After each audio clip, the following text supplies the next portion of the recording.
Hello, welcome to another EagleSix test video. Today we're just going to be testing this HK416 Delta that's coming for servicing. Basically we've rebuilt the gun just to, as part of our service. The way we look at it is we only have one way to sort of build these up, and that's obviously from scratch every single time, and usually that sorts out any play or loose things issue or dirt inside, that sort of thing. So we've obviously serviced it from that perspective. So effectively what we call rebuild. It's also got a new castle nut on the back here. We've just tightened that up and tightened this up with Loctite just to make sure that all stays in place. And we've got a new spring inside. We've got the FPS measuring at 342 on 2s and 266 on 3.2s.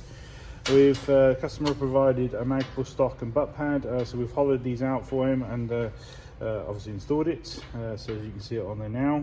We've also noted motors showing a little bit of signs of wear but still got life, and there was a C-clip missing from the front of the gun, so we've replaced the U-shaped spacer that was in there, and that's pretty much it in terms of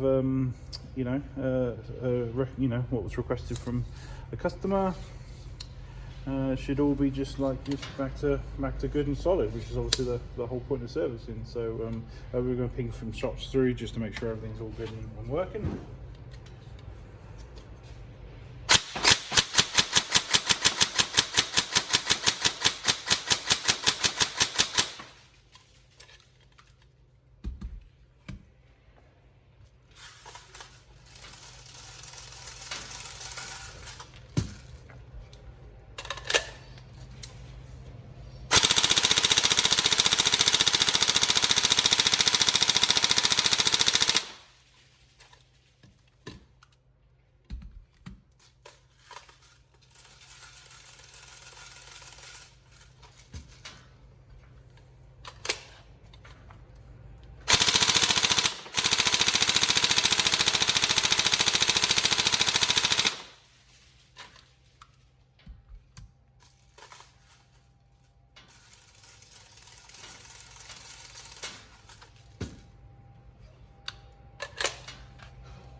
There you go, all tested, working. Hopefully the build, which we've put all the details in the description of the video, is to your liking, and yeah, any problems let us know, but otherwise we look forward to getting this back to you. Thank you very much.